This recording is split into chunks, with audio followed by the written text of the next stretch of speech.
making it okay live in my group itself. Yes.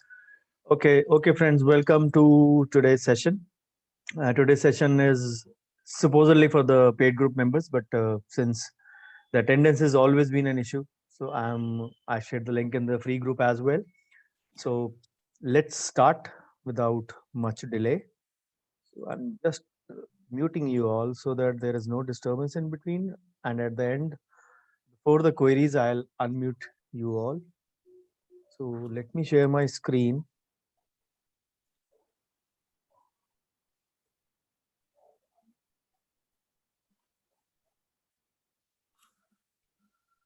Just type in the chat box, is the screen visible, and am I audible clearly to all of you?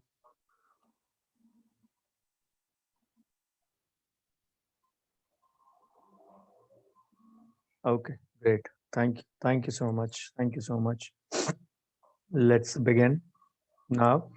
So this is the session on practice management. The basics are the key always in any sojourn, whether it is a private practice or a government practice or any stream, be it the clinical sciences or the finance or the medical legal. Everywhere, everything, the basics is the key for me in everything. If you can win over the basics, you can definitely take over the technicals later on. But you can't start from the technicals and then go to the basics. So basics is always the key. So all my presentations always begin with thanking the Lord Almighty. He's given me much more than what I deserve. So you are all aware of my biodata. The only thing I wanted to share out there here today is that, as you all know, I'm MBA in 4 streams, 3 MBAs, but the specialities are 4. One of them is dual specialty. So I've learned the management basics quite a lot of times, and then there were a few postgraduate diplomas as well, where the same thing was repeated. So all those things actually became a part of my system, uh, with a great deal of effort from my side, of course. बोलते हैं ना, बहुत चीजें कई बारी समझानी पड़ती हैं, and many things need to be done to each other. So I needed those things to actually say learn in great number to had to have a total impact on me. So these things are part of my life now. So this is session number 19, the second last session of this season, or the second last season of this year, 2020. The management basics in clinical practice, what exactly they play a role. And of course, I'll be delving on a few aspects as well, which were pointed out or say asked to me in the morning by my paid group members on this topic.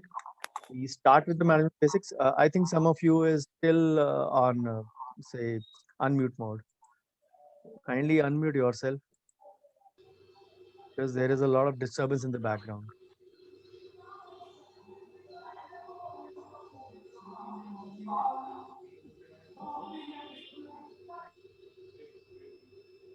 Still disturbance there. Somebody's air router is running. Either shift to your patient or shift to your session. Don't do two things that together. Mentioned many times, I'm a big hater of multitasking. I have been a big fan, but I'm no longer a fan of multitasking now. Anyways, okay. Thank you. That's fine now.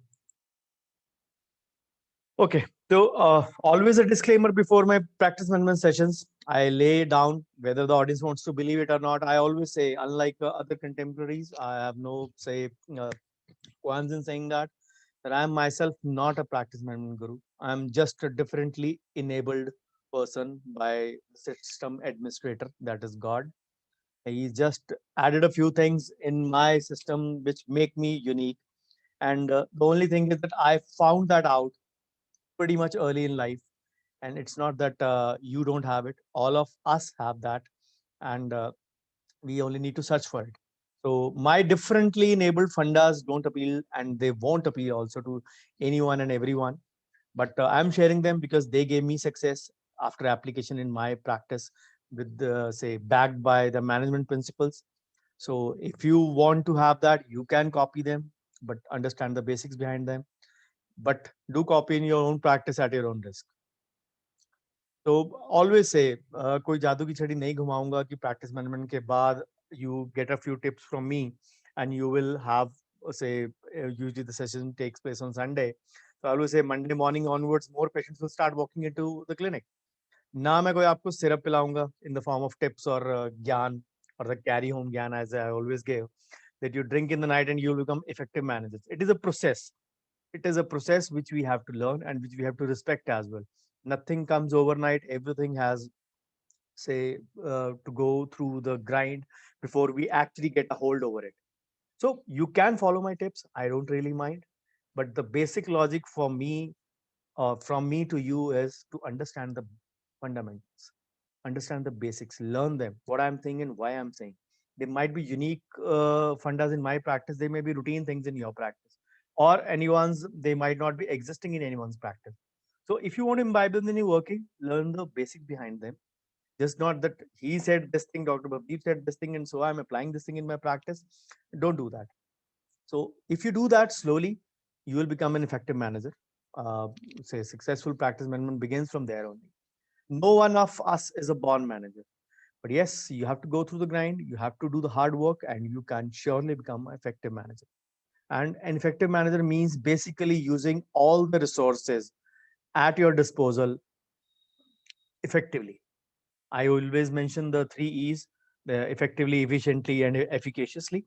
But if I were to give a definition of management in clinic, all the resources available to do it might be materials, it might be time, it might be staff, it might be your own self. All these are resources. The only thing is we need first to identify them. So obviously, as I say, the basics will be the key. So practice management will always begin with the first change in you. I always say, एक उंगली किसी की तरफ point out करते हो ना, like this, leaving aside the thumb, the three are pointing towards me with the thumb on the top, going towards God, of course. If you point out some finger at anyone, you want to make a change in anyone, remember the bigger change is needed in you. So practice management will begin always with changes in you. And the basic is always to understand where you're faltering, where you're committing a mistake. Once you get a hold of it, improvement only begins when once you admit, once you accept, and once you do that in you, then in your behavior, followed by a few changes in your practice, and then of course, then you can use the smart tips given by me to gain more confidence and success. And there, your successful journey towards building your dream practice will begin. So try to understand the broader concept. Practice management is all about marketing yourself and your practice. It is not about only the external marketing, it is internal as well. And internal is usually cheap. External always ceases to act after a certain point of time, but internal continues to act throughout your practice, throughout your day, through weeks, months, years. So the always my first question to my participants in any workshop, be it a paid or a free workshop, this is my first question: what do you want, marketing or selling? Some people would say that there is no difference between these two things, they are actually the same thing. So let's look at the broad chart. What is actually marketing and what is actually selling? So marketing, say, emphasizes on customers needs and wants, selling only on product. So marketing determines the needs and wants and then delivers to the product. The selling only believes in selling it in the volume. And the aim in marketing is profit through customer satisfaction, repeat purchase, repeat sale. And in selling, only the volume. Volume for 1 month, least bother when the next, uh, where will the next buck come from. Then marketing is supposed to be long term, selling is supposed to be short term. And then marketing is a bigger, say, bigger umbrella under which the selling is a part of it. We always say marketing has different advantages, advertising, promotion, packaging, all those things. And apart from that, selling also comes in that. So selling is just a portion of that. And that is where actually we commit a mistake. Just try to understand this basic management funda in your practice. The patient comes in your practice. The patient want to get a treatment done. We start through the treatment, we finish the treatment, the patient pays, the patient goes away. That's it. Maybe sometimes a little bit of communication, why this is, why that is. This is just the selling. Now, what is marketing in this? Marketing basically says, again, understanding the patient's needs and wants. Why has the patient come for? Try to understand the problem. Try to look for the cause. Convey both. Then let's suppose in this scenario, I'll give you an example. A patient comes to you for, say, deep caries in a 3-6. By the first look of it, you know it is a simple, straightforward root canal case. Of course, not to bypass any norms, not to bypass the radiological, say, investigations or X-rays or anything if you feel is needed. Surely, I always say, even in a straightforward case, do take a preoperative X-ray. Never know, life is full of surprises. Let's again leave those things aside for a moment. You check the patient, you really feel that yes, this is a straightforward case of a root canal. Suddenly your focus shifts on the patient's fourth quadrant. Patients 4, 5, 4, 6 missing. The basic human tendency would be man mein laddu futa, the Cadbury advertisement on the small dairy, Cadbury Dairy Milk shots, which they're like the laddu form. They're there. So the human tendency is to convince the patient for the implants or a bridge or whatever we feel. Again, going into not the medical legal paradigm, that what is to given as an option, but suddenly our focus will shift to that because the treatment on the right side of the fourth quadrant is more expensive than the third quadrant. And that is where the mindset, say, dwindles a bit. We forget that the patient has come to us for the chief complaint in 3-6. Here lies the difference between the marketing and selling. You have to treat the patient's chief complaint with the 3 E's I mentioned: efficiently, efficaciously, and effectively. Once you do that, as a part of your duty, you will be failing in your duty if you don't do that. As a part of your duty, do the I&E. This is not income and expenditure. This is the information and education. You have to convey to the patient, yes, your 4546 is missing. What are the side effects? What are the harmful effects of not replacing those teeth? And once you convey it, let the patient decide himself or herself what is good for you. Don't pester the patient like a car salesman. Don't go on repeatedly calling the patient after 2 days, 3 days. हाँ जी, आपका क्या विचार बना? आपने क्या सोचा? If the patient is really worried about his or her health or teeth or jaw, the patient will himself or herself come to you. What is the take home message in this? Let the patient be pulled towards you, towards your job done with the 3 E's in your 3-6 or in your left lower quadrant. Let the patient be pulled towards you. Don't push it like a car salesman. That is the difference in the two terminologies if we talk about the selling and the marketing. And the aim is customer satisfaction. In our case, patient satisfaction. If they're indulging in patient satisfaction primarily, the patient will himself or herself understand that this is important. You have to come back. Now, imagine a different scenario. The patient has undergone, let's suppose, a treatment for 3-6, whatever you suggested, root canal, post-operative, and followed by maybe a crown. Let's suppose it is going that way. The patient has already undergone 2 to 3 sittings and is somehow convinced by you. He may not or she may not mention it, but you know it that the patient is convinced by that. So what, and sometimes the patients mention it actually many a times inadvertently. Doctor, मुझे करवाना तो ये भी है for the interior. Now imagine a scenario. This is the patient's want. Any anterior tooth complaint would be patient's want. It is never a patient's need. If we were to look at it with our eyes, anyone still on the? Please unmute yourself, or please mute yourself. It's causing a lot of disturbance in the background. Please, thank you. Still there, I guess. So you need to understand that these things are actually a part of your clinic campaign, which you need to undergo. Maybe as a role play, maybe as a rehearsal exercise. You need to understand this.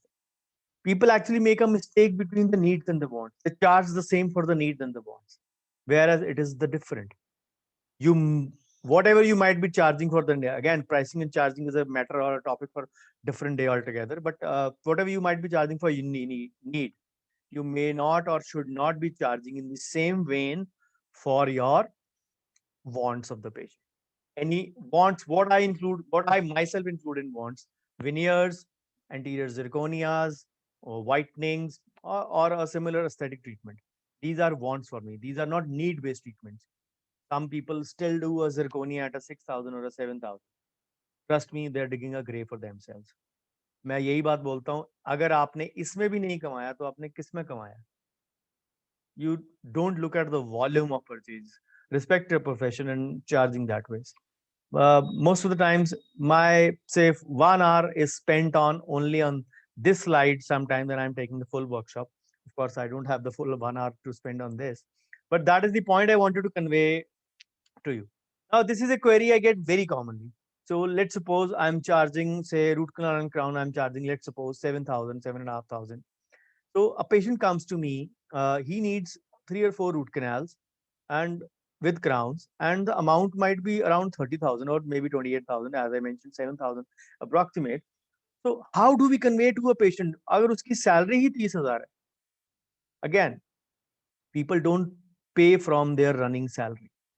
People are conscious about their health, and they need to, they actually need to be told about it, that yes, the IND part, information and education part, comes in here. They need to be told about it. Yes, this is mandatory. If you can get it done, if you don't get it done, what are the harmful effects? But don't unnecessarily say burden the patient with false information. Whatever consultation, whatever information you give in your clinic should be verifiable, so that even if the patient goes in for a second consult, he will actually respect your opinion. Yes, उस doctor ने मेरे को बताया, मेरे पहले doctor ने मुझे कभी नहीं बताया ये चीज की मेरे होने वाली है.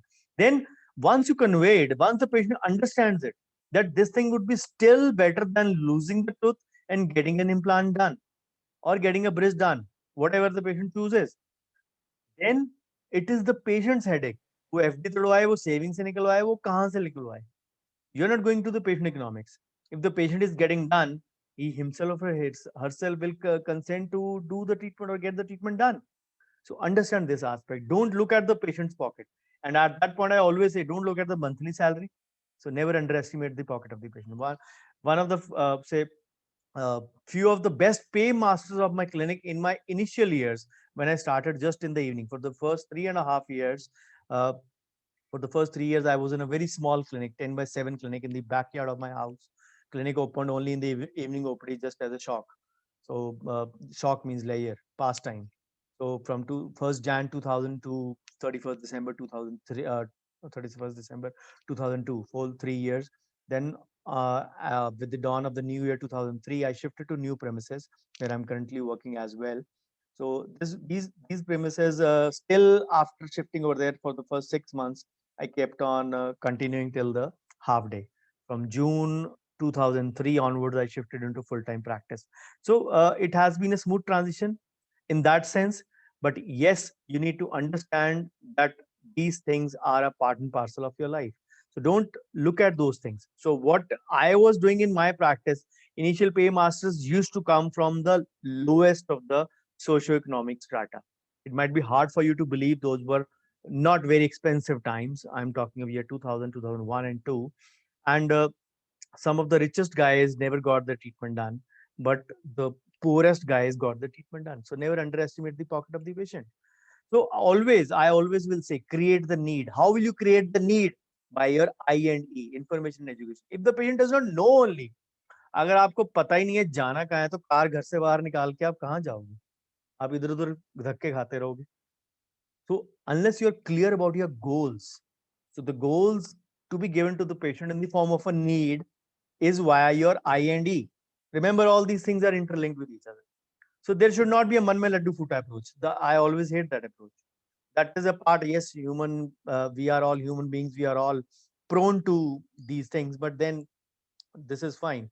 We don't need to indulge in those things always, because ultimately what matters is what we do honestly to the patient. So you may look at your business, dentistry, as a business. Do I call it a business? Yes, I will call it a business, because wherever there is the other IND, the income and the expenditure, Where there is a balance sheet, it is a business. It may be a noble profession, but at the end of the day, we all work for money.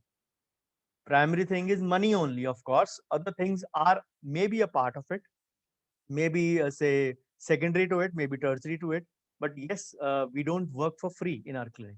We want to carry home. That is where our say our expenditure comes from. So if it is a business, you need to promote it. So how will you promote it? Advertising. Did I say just that?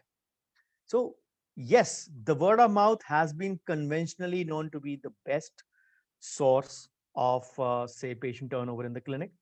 If you are if you are a new dentist, you won't or don't want to rely on the word of mouth only, because word of mouth has a traditionally known to be a 2 to 5 year old say process, which which it turns out you good OPD in your clinics. But sometimes people don't have the patience to wait till that amount. Considering the expenses in these days are sky high, people start with a big budget. The high EMIs are there, so they what they do is they actually break down their prices, or they lower their prices to actually say run their shop. So if you are in business for long, medium, maybe say 7 to 10 year or maybe plus, so you need to show your patient that you are capable of adapting to changing time by lapping up the technology available to you. Otherwise, the patients will have one common line to say to you. मैं 5 साल पहले भी आता था, ये चीज वहीं पड़ी थी, ये अभी भी वही है, ये पर्दे वही हैं, आपकी चेयर्स वही हैं. They might not say it, but they will know it. So the interior also plays a big role in that part. So if you think the word of mouth is good enough in dental marketing, you're wrong, at least in the contemporary times. As they say in property, when you buy a plot or a shop or whatever, an asset in the form of anything or a home even, the primary thing is location, location, location. Miss Vidya Balan said in the Dirty Picture,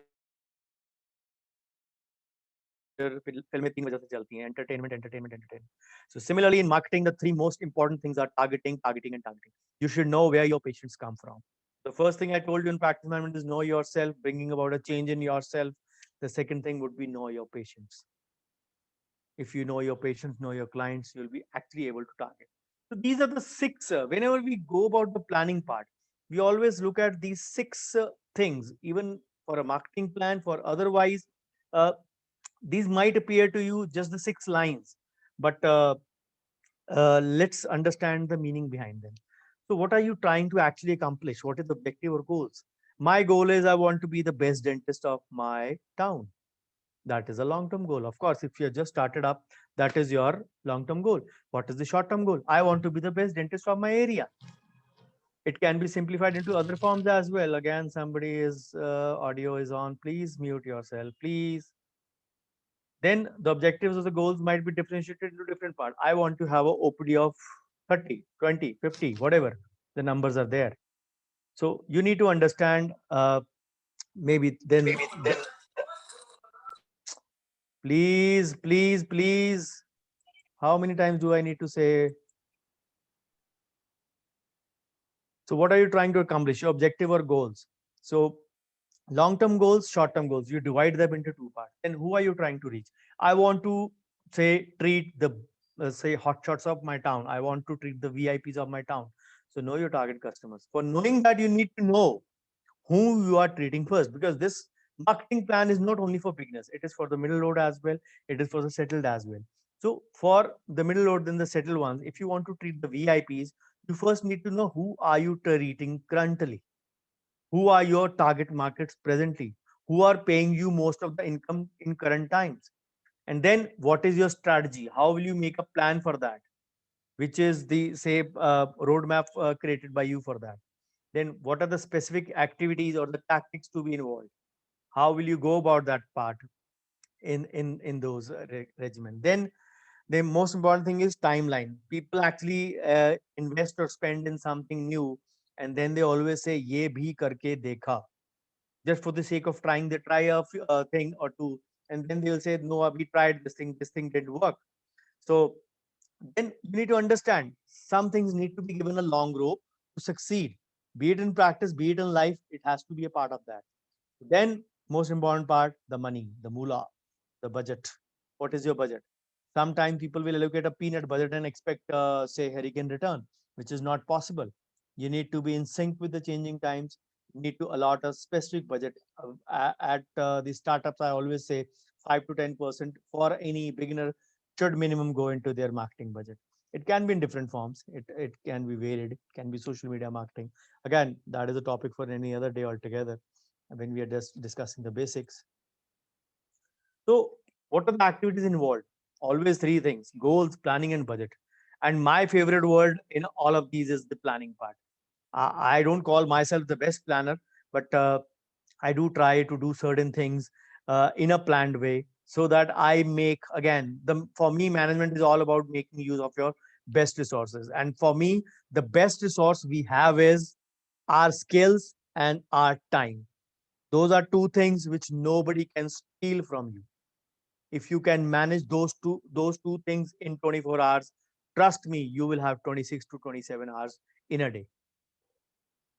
Then if you select missions and objectives, you should know how to achieve them. Decision making is always tough. Sometimes we have to choose amongst many actions, because then we need to know which path will be less risky or more return wise. We sometimes look at the positive side, so we need to understand this part. Then my planning will also bridge the gap from where you are and where you want to go. For that, you need to first know where you are currently. So if you don't know that only, then how will you know how much distance you have to cover? So planning becomes very important, because this is one thing I always believe and always say to my participants in any workshop, any WhatsApp group. It is imperative to keep end in mind.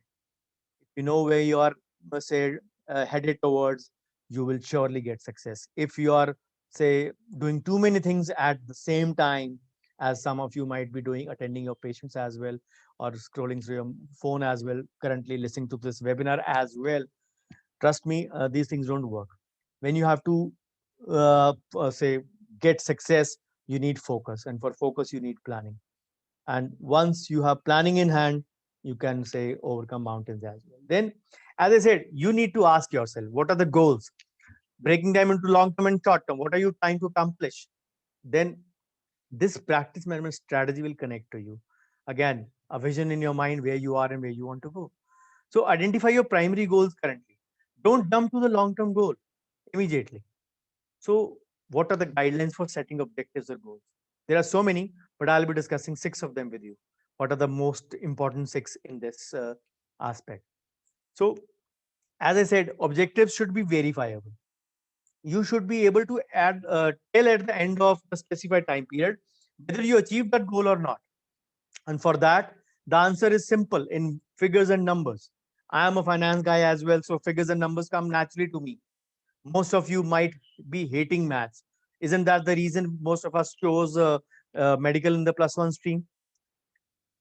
It was a forced profession for me, but it might not be a forced one for you. Had my dad not forced it to you, I would not have been sitting here. Had my back injury not happened, I would not have done MBA, and I again would not have been sitting over here.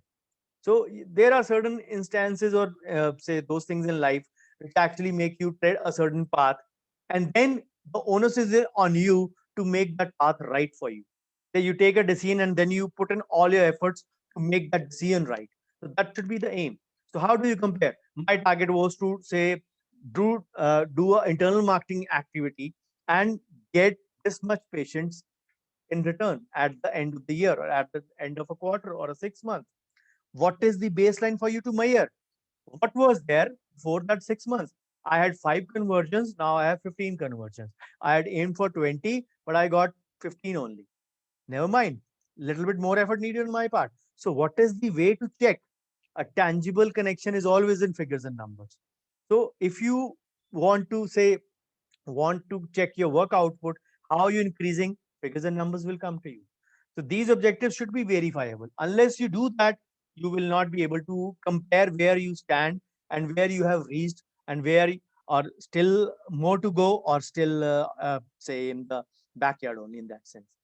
So if you update yourself, say, I update myself and update my clinic, and then I'll compare it with my past. So comparison drawing should be easy in figures and numbers. The beauty is you can compare it with at any point, at any given reference point.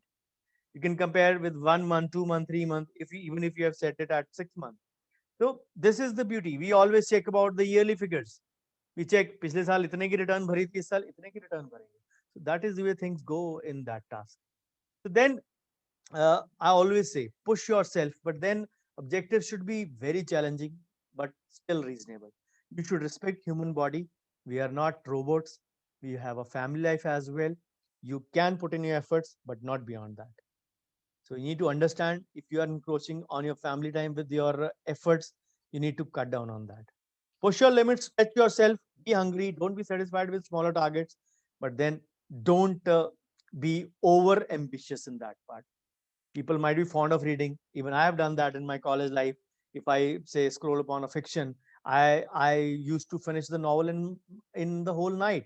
But what is the fun if I finish the novel at 4 or 5 a.m. in the morning, and then I spend the whole day like this, sleeping in my clinic, not able to give my 100% to my patients. The final result, I might create a medical legal scenario in my clinic. So what is the fun of that if that say effort of yours which has been made encroaches upon any of the other say habits uh, in your life? Then as we talked about the short term and the long term goals, don't aim for becoming the best dentist in the first year. Look at shorter goals first aim for your own area or your locality. People who will say, who are detractors, will always say dream big like Dhiru Ambani. But we, as I said, be realistic. Respect your human body, respect your time, respect your boundaries, respect your say family, respect your limitations in that sense. So, but then I always say in other terms, always believe in Newton's third law. For every action, there is an equal and opposite reaction. या फिर simple तरीका ये है, घोड़े की जैसे ना ऐसे लगे होते हैं साइड पे blinkers. Put them on and move on without even bothering to look at आपसे कितने आगे निकल के कितने पीछे रहे. Just don't bother about that part. So my funda is very simple. The more you kick my back, the more forward I will go. This is the line I have say copied from Dr. Sahil Chawla, the first Dentab group where I started teaching practice management in 2016. So I took this line from him, and his funda was this, and I try to actually copy a few things. If I get something knowledgeable from anyone, I imbibe that in my life. And every day is a learning process for all of us. But yes, never forget to give the credit from where you have taken that. So then don't look to reply back. जरूरी नहीं है कि हर एक कुछ तो लोग कहेंगे लोगों का काम है कहना. You don't need to look and reply back and justify why you're doing it. If you are sure of yourself, you just need to show the results. And for that, the first thing is confidence in you, your abilities, your work, and other things. Then, as I said, don't try to handle more than what you can, even after stretching yourself. You can't actually make everyone happy, so don't try to make do that effort as well. People might even not be happy with the best of efforts around you. It can be your staff, it can be your say family. Make your best efforts, be honest, be say answerable to yourself first. Do whatever reasonable you can for everyone around you, but don't overstretch yourself in a zeal to make everyone happy. Make whatever effort you make, it should be 100%, because I always believe a half-hearted effort is a zero effort. Rather than that, a zero effort is much better. Don't try it, because people try to make half-hearted efforts, and trust me, they actually then the only answer is हमने try तो किया था लेकिन result नहीं मिला. Their answer is conveyable in their result, in the tone only. हमने try तो किया था. If somebody is confident, if he has tried with the full zeal, say, I tried my level best, but I still couldn't get the results. There will be a fire in the voice. There'll be a say, there will be zeal in the say body language as well. So we need to understand that if any effort you make it with full zeal and never leave things unfinished. So this is my favorite point. I always consider this as the pivot from where I started my management. Yes, of course, the Eisenhower metrics I knew much before I started management as well, but I didn't understand the meaning of it till I entered into management properly. So this is the four 2x2 matrix, which is usually available in the 2x2 form. Important, urgent, not important, but urgent, not urgent, but important, and not important and not urgent. What comes in this? Let's dissect this a bit. So important and urgent would be those things, would be the deadlines, would be the bills, would be the say last day things which you have to do. The ITR filing 31st December has to be done. Otherwise, a late penalty of 10,000. Not important but urgent. This point is my say sorry. This point, the third point is my favorite. Not urgent but important. So not important but urgent. What falls in this? The Great Indian Summer Sale, the big billion days. They are very urgent, but they're not important at all.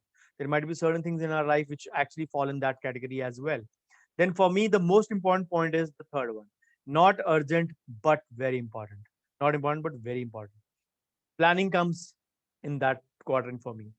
Without planning, I am a zero man. I always say I plan things nicely. I give some things, certain things. My internal system works on it. I sleep over certain things. And by morning, I'm ready with certain solutions given by my subconscious mind as well. I don't say it for that reason. People who have been associated with me in my groups since 2 years, 3 years, they know it. The free groups are running since almost 4 years now. So they know it actually that what I do in certain ways. Then the fourth one we all spend a lot of time on, not important and not urgent, the social media, the WhatsApp, the Facebook, the other social media, where we just say एक message check कर लें या कुछ कर लें and suddenly you see the clock, 45 minutes have passed away. You don't even realize it when that happened.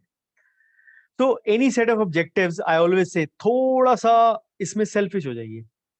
So improvement objectives, personal development objectives. So what is the personal development objectives in that? I always say certain things you need to say practice again and again. Once you do practice again and again, you will master the art. So improvement objective is to improve your all core abilities. When you're free in your clinic, there will not be always a time when you're having full, say, full your OPD full of your patients. Go back to the drawing board, as they say. Go back to say your workshop area. Just practice things over there where you feel you lag. You already know yourself. You might be lagging in certain things which you have been constantly wanting to do. But then these things are there. When will you get separate time for that? If you're lacking in a clinical skill, you want to practice, do it on extracted teeth in your clinic when there is no patient. There is no harm in doing certain things. People feel ashamed. Some actually participants ask me, sir clinic में staff होता है, staff के सामने कैसे practice करें? उनको लगेगा मेरे डॉक्टर को कुछ आता ही नहीं है. There is no harm in admitting a mistake, and there is no harm in giving an explanation as well. And there is no reason for sometimes giving an explanation as well. So you need to understand which category you fall in. So practice management via external marketing can grant you skills to get your patients in, but your work skills only will help you retain that patient. अगर काम आता होगा तो ही patient retain होएगा.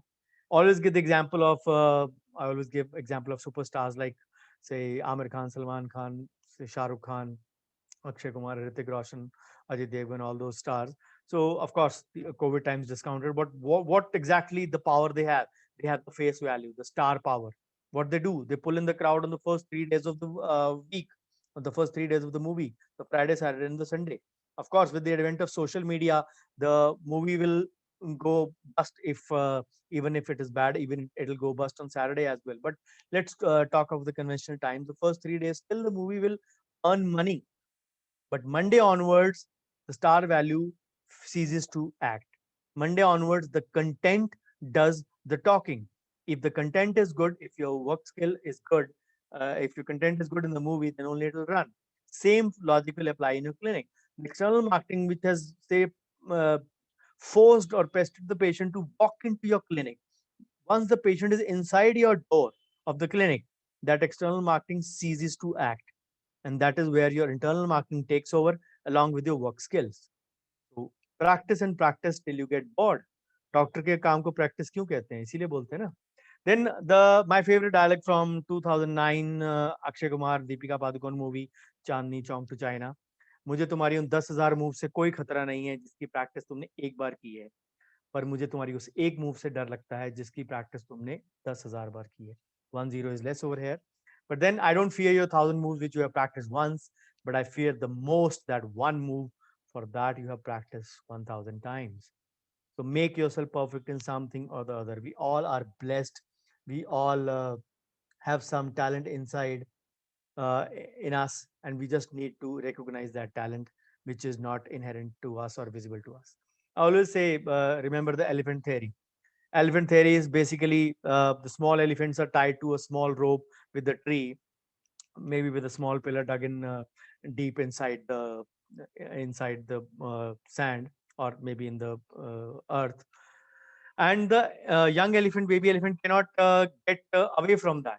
So slowly, as the elephant grows into size, it becomes the gigantic mammal on earth. And for that, even a chain is not good enough. But even then, even a chain or a rope is used. The same rope is used to tie the elephant to that. But still, the elephant can't get away. It is the mental part. It is the conditioning. And similarly, we try one thing in life once, and then if we have failure, or if we encounter failure in that, we keep on hanging like a belief to that we can't do those things simply because you failed at it. You don't want to try it. So ask yourself, what are the shackles that are holding you back? So which ropes are holding you back? How can you break free?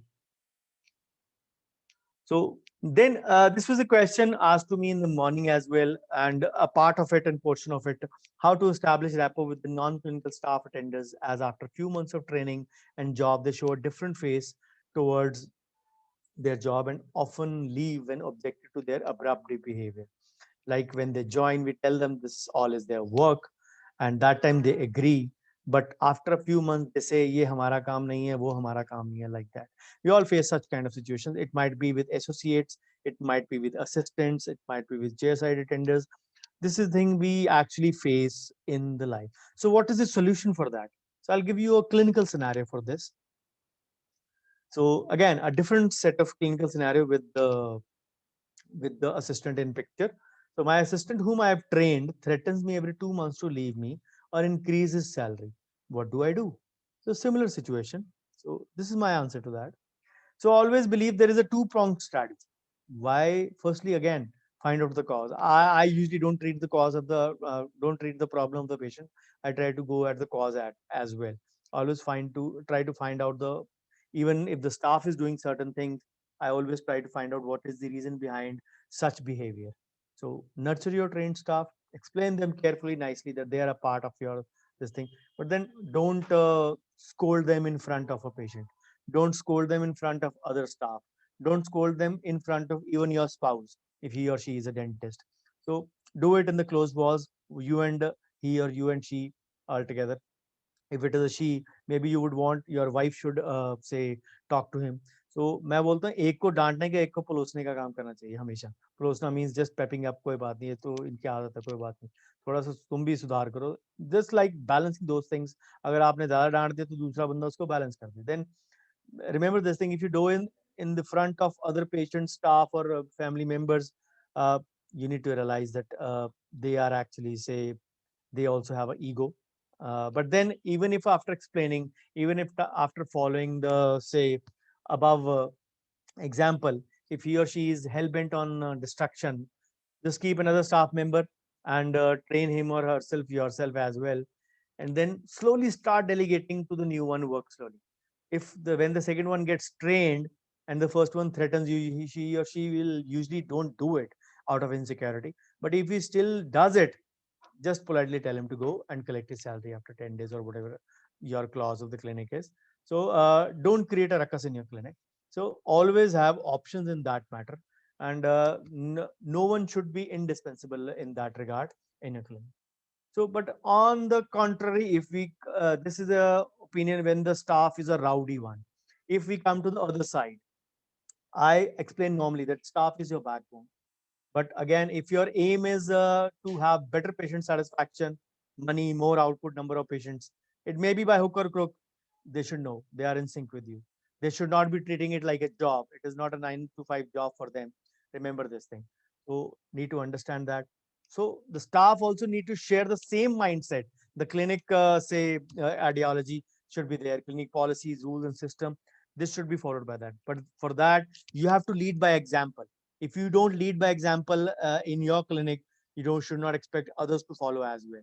I do that in my setup, be it my family, be it my home, be it my clinic.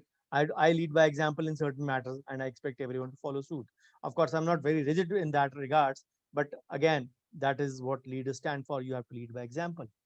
Then when it comes to a marketing plan, let's come for shift our focus back to the marketing plan. What you have to convey to the patient, leaving aside the staff part. So we have to be sure of plan ourselves first. हमेशा मैं बोलता हूँ first consultation पे time spend कीजिए, understand कीजिए, try to get hold of all the investigations that you can, then chart out a treatment plan, specially for long cases, and write on a plain piece of paper, sleep over it, be sure of it, and then convey to the patient. And don't necessarily write, if the patient wants a written treatment plan, plain, write on a normal piece of paper. Don't write on a plain prescription pad. That might not be used against you, but it might be used against a colleague for you. Then discuss, explore, brainstorm all options with the patient. Once the patient agrees to the treatment plan, the consent has to be there. In return, with charges on patient card in your setup computer in front of the patient or on the consent form itself. As I always say, the customized consent form. Maybe in January, and I'll be doing it is a long due workshop. I'll be doing maybe in January under Feb first week, the customized consent workshop. I was given a request to do so in August, but somehow it has kept on lingering. But yes, this is one thing, it is on my agenda, and I'll be doing it very shortly in a month or so. So always mentioned in a treatment plan. That is where actually people commit a mistake. If you are giving a treatment plan to the patient, your pros and cons should be there, and the ifs and buts should also be there as well. Normally, problem kahan aati? Where does the problem come? If the estimate is, let's suppose the patient's estimate is 23-24,000, what will we do? हम लोग डरते डरते बोलते आपका estimate लगभग 20,000 के आसपास. And let's suppose you have a couple of root canals, core buildup, maybe a bridge, maybe 2 crowns as well, and the total bill is roughly 24,000. And when you are doing the procedure, that core buildup or say the post operative becomes a post and core. So what will you do? Who will pay for that post, which is going to be extra inserted? Maybe 1,000 rupees extra or whatever you are charging, depending upon the post you are using. So who will pay? If there are two of them, your budget will become 26,000. You convey 20,000, or maybe a couple of more things are added. The estimate goes up to 28. Who will cover for that?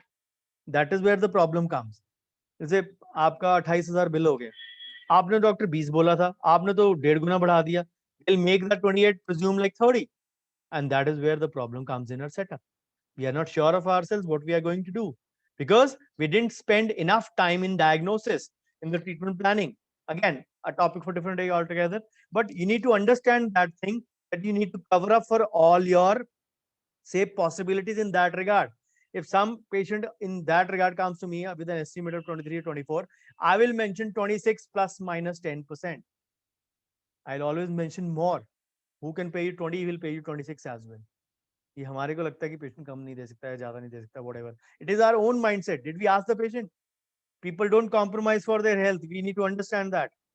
And if the patient is compromising on health, he will not even spend 20,000. Then you sometimes cut a sorry figure and ask yourself, यार मैंने ज्यादा दे दिया, 18 बोलता तो शायद patient पड़ जाता. Again, eating up into your profits. You're committing a mistake yourself. Need to understand that and need to realize that very quickly. So if my estimate is 26 plus 10%, it will become automatically 28,600. My overheads are taken care of, which I'm going to do extra.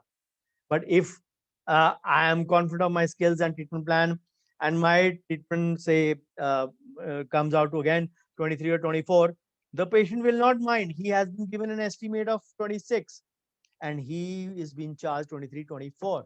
He'll rather feel happy. He'll become your fan. If you do the reverse, the patient loses faith in your ability. You need to understand that. Then the objective should provide for feedback as well. That is the reason I always believe that is the one point which always tells you where you need to take corrective action. And corrective action तभी आएगा अगर आपको कोई बताएगा. अगर आप सीधे चल रहे हैं, सोच रहे हैं कि मैं जो कर रहा हूँ वो सही कर रहा हूँ, that is where you're committing a mistake. That is the reason my first slide is thanking the God, and my last slide is always asking for your feedback. Of course, only a few of you give, but that is the reason I always ask for a feedback, because it tells me whether I'm going in the right direction. Because once, luckily, with the God's grace, I have a sixth sense in that sense. I very easily judge what is a positive criticism and what is the one which is trying to pull my leg. So I still don't retaliate back, even if it is a negative criticism. I still take those things into account, and take care that the next time those mistakes are not there. We all are humans. We are all prone to mistakes. I'm not a superhuman. I'm not a robot. So why should I be very confident that I am the one who is perfect? Nobody is perfect and nobody ever will be. There is only one perfect, and that is God. Then apply this thing clinically. And once you take a feedback from your staff, from your patients, don't always feel like a boss. Sometimes even your junior assistant or a sixth pass assistant will give you wonderful ideas, and you only the only thing is, if they have a license to speak without being reprimanded, and you have the space between your two ears to listen, absorb, and take action. The only thing is take action in that. Then follow a policy in your clinic. Like, if you don't like my work, please tell me. If you like it, please tell others. This should be the policy. If not in written, it should be the attitude. It should be the way it conveys to your patient that what exactly it is. Then ask for a feedback, maybe in written. Written sometimes will come more formal. I sparingly use the written feedback, but I always take the verbal one, because verbally somebody will actually throw volleys at you, some things at you, some open-ended statements at you. The only thing is, you need sometimes to read between the lines. But if you are too busy, if there are five more patients sitting in your waiting, you will not be able to do that part. So there is a system which you have to create in your practice. My system was created in 2007, ever since the birth of my elder daughter Nanya. So with her, she brought a little spike in the OPD. The OPD jumped 3 to 4 times after her birth on 23rd March 2007. So for a couple of months, I was actually lost. I didn't know how to handle patients, and many patients kept on returning away.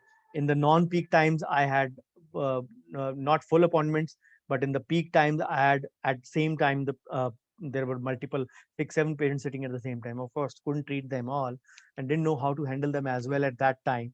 So yes, slowly adopted a system, shifted to appointment practice. My friends laughed at me. My colleagues laughed at me.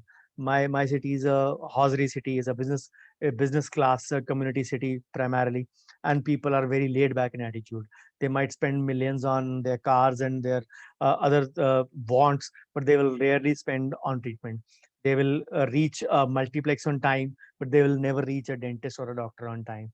So the only thing was how to convince them to pay on time, how to convince them to come on time. So luckily, since 2007 and onwards till date, I am having patients with appointment system, and rarely, unless it is a new walk-in, the patient is sitting in my OPD. And even the referral system is such that the most of the referrals also call me up and take an appointment, and then they come, because that is the way that ideology has been conveyed to the patient. So this is the way. This is a system. As I said in the beginning, practice management is a process. You need to convey that to the patient. So what does exactly feedback do? It actually sends three messages to the patient. Number one, you are not overconfident and ready for a change. Then you are humble enough to ask. And then the third, most important, continuous improvement and upgradation are ways of life. And trust me, it builds your rapport big time. Feedback actually helps you. Trust me, there are many colleagues who actually don't give their feedback in the group. They send to me in personal with the sir, I want to say this thing. If you can bring about this change, I really appreciate those things, because as I say, I appreciate negative and positive criticism both. So I always encourage, and I that is the thing I will encourage you to go into and do in your practice as well. If you do continuously keep doing these things in your practice, slowly you will make an equation or a rapport with your patient, and that is where you actually will grow in life further. So then again, coming back to the staff part a bit, once you develop a trust, you have to actually keep trusting them with their capabilities. Remember, it is his or her capability. Your finance and the responsibility is shared. The keywords are his, your, and our. His or her, one side. So remember, the responsibility for the towards the patient, towards the clinic, has to be shared, and we need to understand that. For that, I have a written quote with me. My paid group members know that uh, I am fond of writing quotes. I've shared more than 450 quotes with them already, and quite a few numbers to go. They'll are in for a bonanza on the last 2 days of the year in the form of many of my quotes. But then this is the quote I always write. I've written in the initial phase of my life. Faith and trust are the biggest weapons of a sane mind. So develop that mind, and unless you do that, you will not be, say, having good success in life. Then always respect competition or neighbors, because sometimes we perceive some people as enemies, and we should not consider them competition also for a few reasons. Because you might be having say 12 dentists in a 1 square kilometer area, but then everybody will get his due or luck. That is not in your hand, that is in someone else's hand, and that is the one who controls everyone, the Almighty. And then if you think negatively, you are actually spoiling yourself. You're spoiling your plans for the day, you're spoiling your patience for the day, you're spoiling your positive mindset, which can reap you dividends, which can actually let you focus on the task on hand, which can help you do the further task very, very, say, effectively in your practice journey. So then envy and jealousy, if you keep on doing to your colleagues, I really fail to understand why the jealousy subject was never there in any of the 4 years of our, say, BDS time. But why dentists keep on actually, say, doing envy and jealousy to each other? It leads to nothing but only decreased work and more failures. And apart from that, loss of happiness, loss of inner peace. Who are we to actually command that we need this much work in our area for ourselves? That is someone else's job. So that means you don't trust him. If you don't trust him, he's brought you to this world, of course, apart from your parents. So he has not abandoned you. If you keep faith in him, it is his duty to feed you. Your job is to keep doing efforts, whatever you can, in the best way possible. Because if you don't do the efforts in your way, you are actually committing a fault for yourself. Then uh, the sixth marketing plan objective: the individuals who are expected to accomplish their objectives should be given a chance to suggest their objectives. That is where the role of staff comes in. The staff's opinion. I always call them the third eye, Shivji ka tisra netra, or the bird eye. What they will look at the things actually which you don't even look at. Sometimes we'll talk, yeah, we'll talk with an assistant sometimes very casually. यार वो Mrs Sharma आई थी, उनको सारा कुछ अच्छा समझाया था, उनको रेट भी मैंने ठीक दिया था, पता नहीं क्यों नहीं आई दोबारा. If the staff has a license to speak, he'll say, आप उनको समझा रहे थे, मैं उनके मुंह की तरफ देख रहा था, वो ऐसे ऐसे मुंह बना रहे थे, she didn't like your plan. So that is the way staff will convey you certain things which you might need to improve next time. Maybe you were not effective in conveying it. Maybe you were not sounding confident in what you were conveying to your patient. These are small little things, and practice management is a very vast thing. So these are the small things you need to pick up, even from someone you may consider lesser learned in your life, but don't underestimate them. That is my only advice. So as we come to the end of this presentation, my all presentations always have a carry home gyan. So changed a bit today. It is the basic gyan or the aaj ka gyan for today, the carry home gyan in the form of my tips, which went viral in 2016. And trust me, even I got from someone that a very famous tips they were forwarded all over, and they were forwarded without any credit. They're still roaming around on net, but to tell you, they originally belong to me, and they were written way back in 2009 or 10. So tip number one: learn from management strongly, the Pareto's principle. As I always say, the first thing is I told you, know yourself.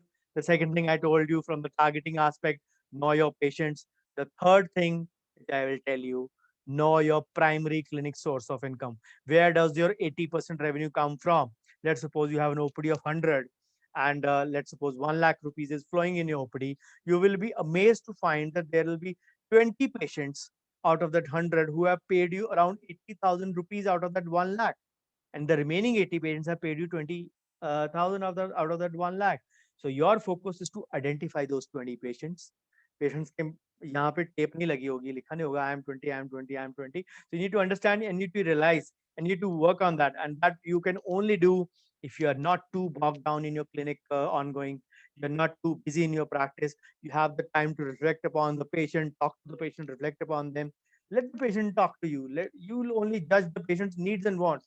Let's go back to the initial slides, marketing and selling. The patient's needs and wants. The Pareto principle relies on that only. You identify the patients based on the needs and wants. Then you decide which patient to treat. Medical legal point wise, also, if you start a patient, you can't abandon the patient midway, but you have full right to refuse the patient at the start. So you decide if you want to treat that patient or not. If the patient has a bad track record, you with you because of money, because of time, because of any other reason, because of behavior, you have full right to refuse the patient, but at the start. But if you start, you can't abandon him or her midway. Then be accessible to patient always. I mentioned in the yesterday session, people still keep their mobile number, hidden from their patient. They say patients will trouble us. Most of us don't face any night emergencies, maybe once or twice a month, but that's fine. But if the patient feels that the patient is accessible to you, for small to medium clinics especially, the large clinics or the bigger setups will usually have a dedicated number for their clinic. So no harm in that. But for the smaller clinics who actually try to conceal their number, you be accessible to your patient always. It builds up your rapport big time. And then tip number 4, don't run from your problems. Treat your problems in trouble with priority. Switching off your phone is never a solution. And I always say, there is a spiritual reason for me. मैं हमेशा मानता हूँ एक बद्दुआ में ज्यादा ताकत होती है एक दुआ से ज्यादा.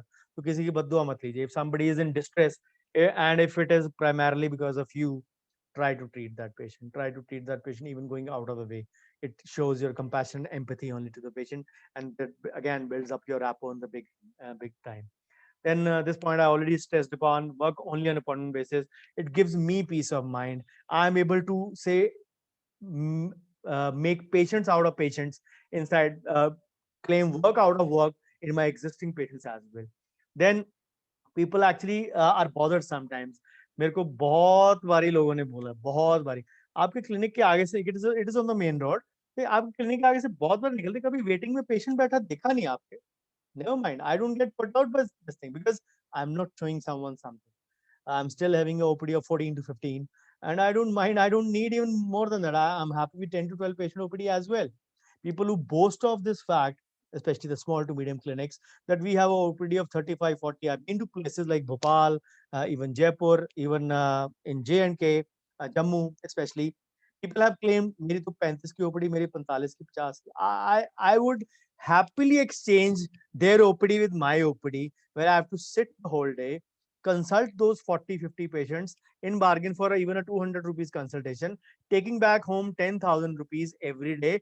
I'm very happy to exchange them with that. But if you are treating your patients, you don't need a more than OPD of 10 to 12. So again, don't be bothered if somebody says that this thing. They're usually window shoppers who are never someone's patients. Then I always keep a uniformity of charges in my practice, whether it is an NRI or a say lower class. Yes, out of compassion, I might some reduce amount for them, but I don't give a breakup कि मैंने किस चीज में से कितना reduce किया. So we need to understand that that should be standard. Again, a personal choice, but this is my thing. Uh, then about the resources, I said, start early because time is money. I make use of two best things with me. As I said in the beginning, those two things no one can steal from me: my skills and my time, and those belong to me. If you can utilize those properly, you can conquer many mountains, or can many frontiers in this world. Then don't start your telephonic conversation on cell phone in the middle of a treatment procedure, even with your friend or a colleague or a family member or anyone.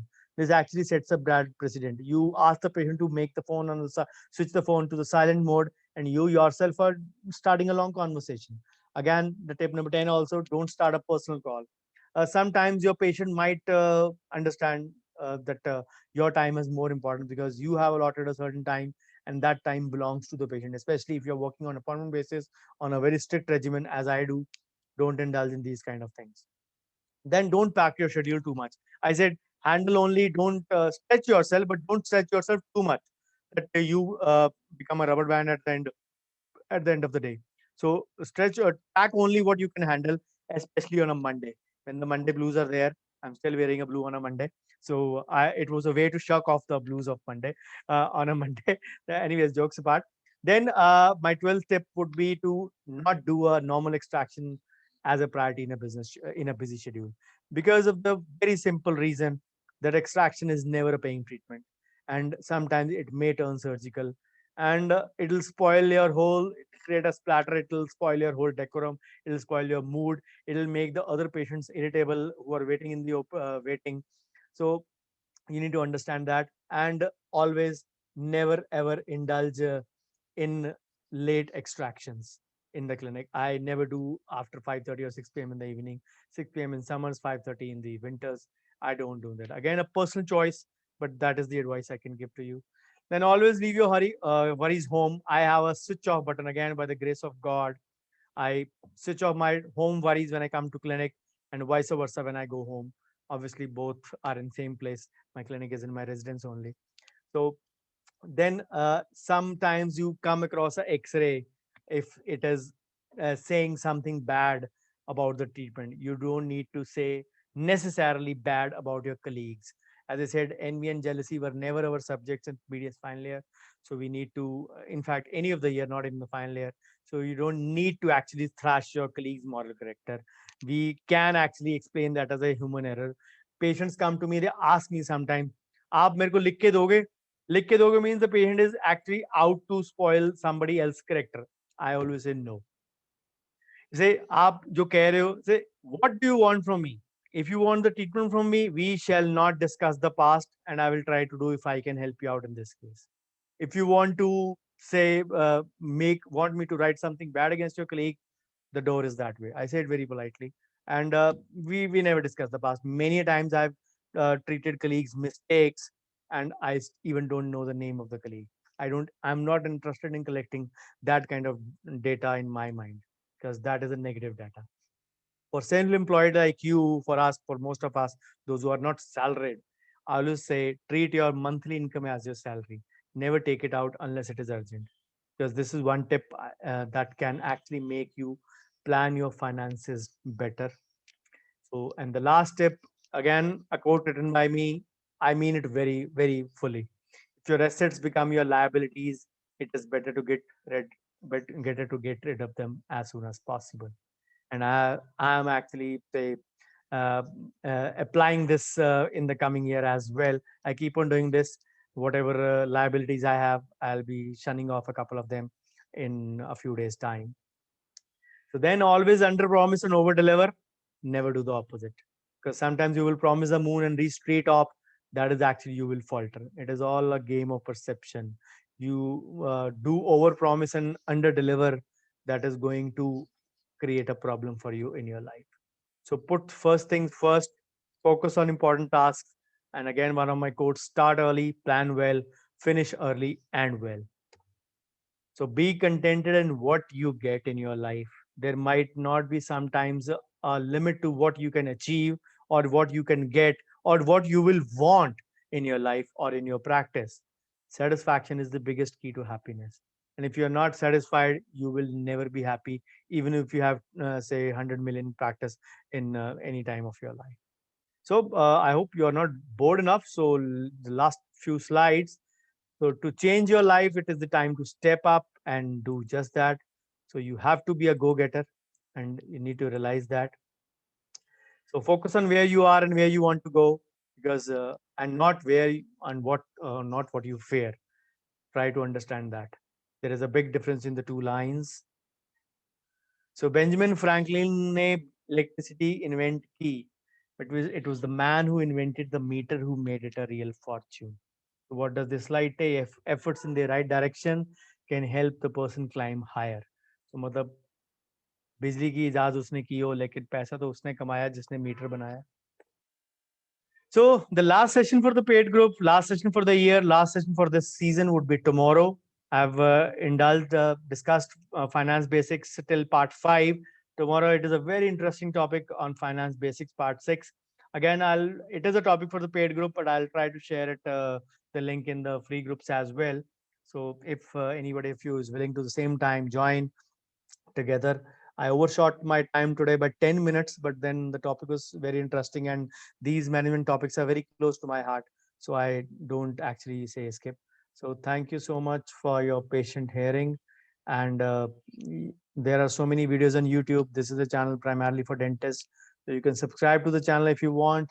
I'll be posting very regular videos. You'll have a bombardment of videos in the new year. Don't worry, I can assure you that. So again, a carry home point from today's session as well. Do send me your feedback, and you won't know how valuable it is for me. Can be personal, can be in group. Bookers and book bats both welcome in equal measure. I really appreciate in whatever way it comes.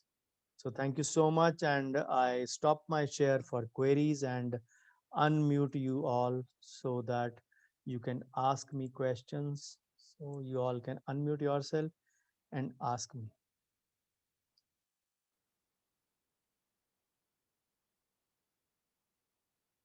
Okay, let me see the chat messages first. How come assets become liability, sir? Pratik, there are certain things in life when you trust certain things, you have they are for a certain purpose. When they solve a certain purpose, you are happy with them. But you are actually you ride on them, you thrive on them, you actually grow through them. You want to actually learn through them. So, but once they start doing the opposite, you need to quickly realize and quickly understand that yes, now it is no longer the same benefit which it was providing. So understand the difference between the asset and the liability and get rid of it as soon as possible. So Dr. Ajay, thank you so much. Thank you, Dr. Mona Lisa. Thank you, Dr. Jogender. Thank you, Dr. Charu. Thank you, Dr. Kusum. Any questions, please feel free to ask. I'm all there.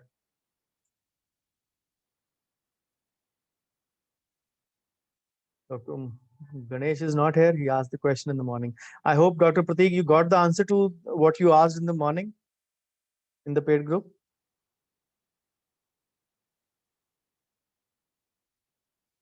Thank you, Dr. Sumit, Dr. Sonal.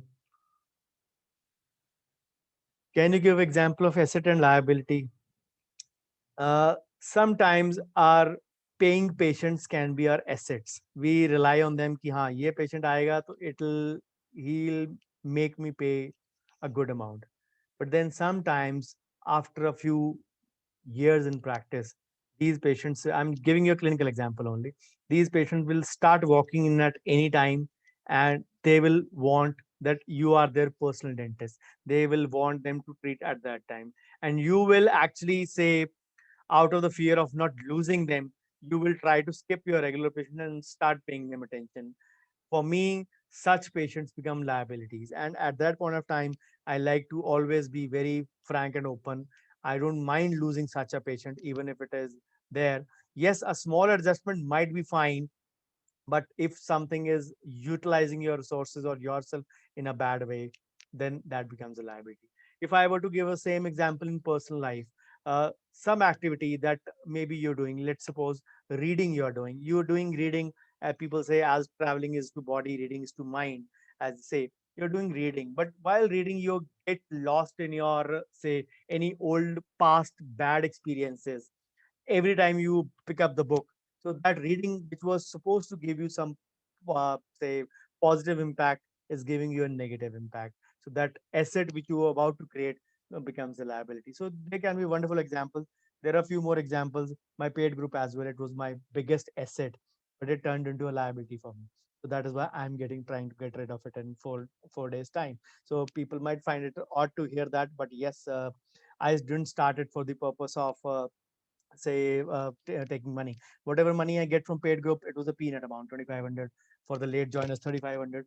It was only meant to actually say the whole money goes to my donation part only. So but it was meant to actually interact with people. But what has happened in the past more than 8 months or so, people had a lot of time. I did a lot of interaction with them in the form of SWOT analysis.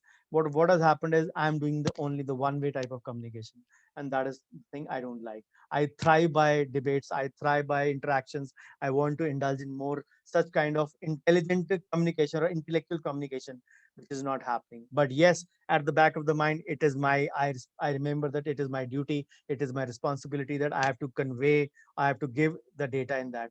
I am charging 4,000 for a SWOT analysis for 4 sessions. I've done for 39 of them in this 1 year. So their whole year is covered in one SWOT session itself, more than that only. In spite of that, I've given them more than 2,000 pages of content if the whole backup is there with me. But then if that thing is becoming my liability, it is eating into my productive time, I don't want to continue with it. So that is the reason. I didn't want to say it, but then repeatedly asked about that, then I had to give the example of that. Sorry about that, but then uh, Dr. Vrinda asks, thank you, Dr. Anupama. Thank you, Dr. Archada.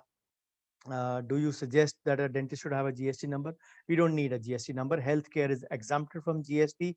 We do not need a GST in that sense.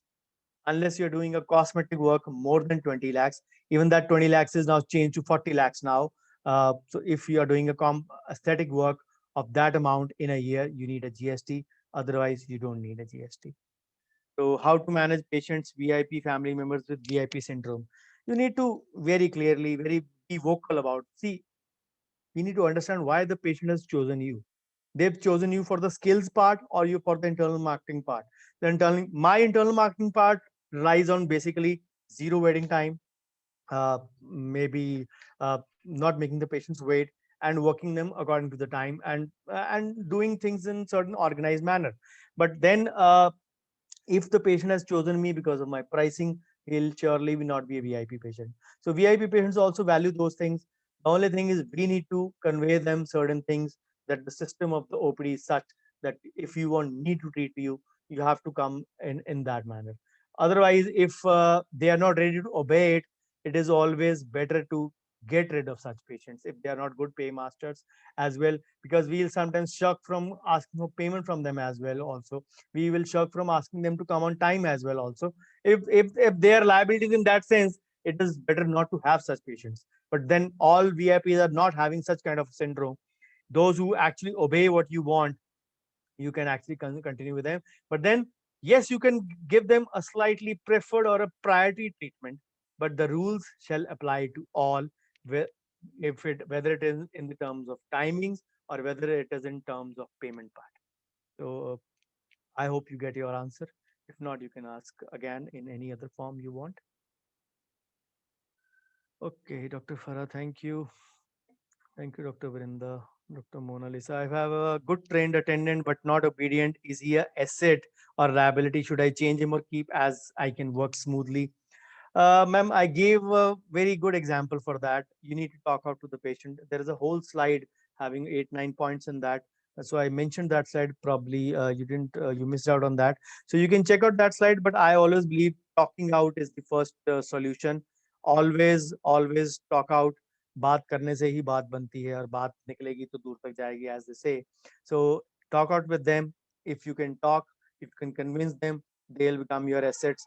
They are. If your assistant is a good and a trained one, he or she is definitely an asset to your clinic, and don't treat him as a liability. The only thing is we need to sometimes soften our says mindset towards them if we are not conveying things as, or they are not obeying to certain things which we want. We might be at a fault sometimes as well. So we need to look at, as I said at the start, one finger at you and others and three fingers at you. You need to understand whether if they're not obeying, maybe something might be wrong at your side. I'm not saying it is, but then we just need to have a quick look at ourselves as well, that and then we talk it out. And if still the things don't get good, employ an alternate staff and get rid of the liability as soon as possible. Thank you, Dr. Prayan. Dr. Raghu, thank you. I hope your question was answered. You asked something more in the morning, I guess. Let me take that as well. Let me check. Okay. You asked, is the consulting table needed for a clinic, sir? Can things be discussed along chair side and the patient be sent off, sir? Sometimes it is difficult to spend more time with some patients when other patients are waiting outside. And what is your thought on fixing the consulting fees? Isn't that what brings the patient in? Should it be minimal? See, consulting table or not, personal choice. Always believe there should be something to sit and talk across the table. There are many things. There are many, say, scenarios where you need to explain the patient about the terms and conditions, about the way of working, about your treatment plan. For all those, you need the consulting chair surely. So you can discuss certain things on the treatment chair, but not all of them. If you are having an associate staff or maybe a dentist wife or a spouse, I mean to say, uh, while you're talking to the patient, the other patient can be taken care of on the other chair by the other staff member, by your wife or spouse or your associate dentist. So it is always better to have a consulting chair table. Yes. Uh, Spending more time as other patients are waiting, I always believe in treating one patient at one time. I already said I don't believe that the patient should be waiting in the OPD unless it is a new walk-in, and that also is acknowledged according to the ASAP phenomenon that I've discussed many a times. The patient is acknowledged immediately upon arrival, and the patient is told how much time it is going to take. And if it is a new patient, if it is a walk-in, new walk-in, of course. If it is an old patient, he or she will come on the scheduled time, what time I have given after my consultation finishes off. So I don't indulge in those kind of things when I have multiple settings, multiple patients waiting in my OPD. So lastly, what is your thought on fixing the consulting fees? See, consulting fees, there is that is a personal choice, but I always believe that you all, we all rather, have a right to get consultation, and there is no harm in charging that. Minimal or maximal, a personal choice, but putting a certain value on what you say is always important.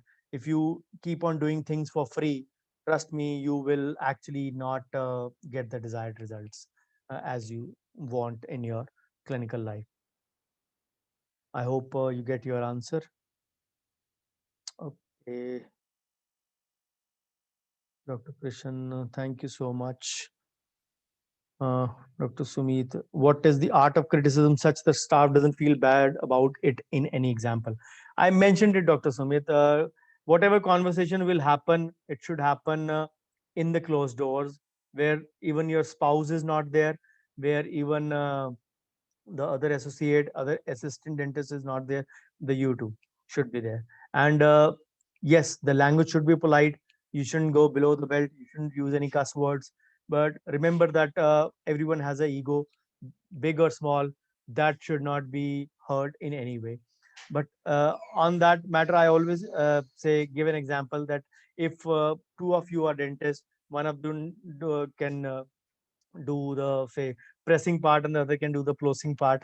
मतलब एक डांटे और एक पलोसे, those things can be done if you two are dentists. So otherwise, word to word, man to man communication or man to woman communication, as I say, should happen, and that should not be there. There should not be anything bad in that. And but then make sure that if you want to convey something to your staff, the same has to be followed by you as well. Rules apply to everyone. My clinic starts at 9, the staff comes at 8:30. I'm in my clinic at 8:55, 9:05 a.m. My first patient. Most of the time, it starts. So there are no hiccups in that, and I'm rarely late for my appointment. Even say even my 21 years of clinic, which 21 years are going to be completed in 4 days time.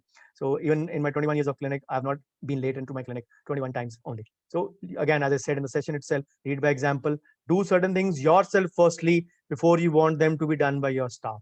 So there, otherwise there is no other way out in that.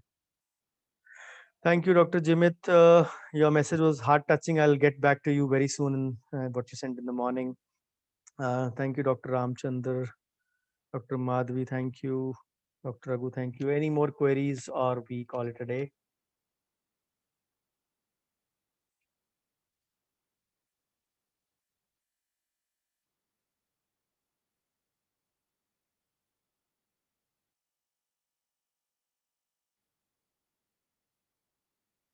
Okay, then I there are no queries. See you tomorrow. I'll try to post the finance link, the basics part 6, and it's going to be a very interesting session on banking. The basics of banking we all need to know. So hope a few of you join tomorrow. Thank you so much. Take care. Have a good day and a good night.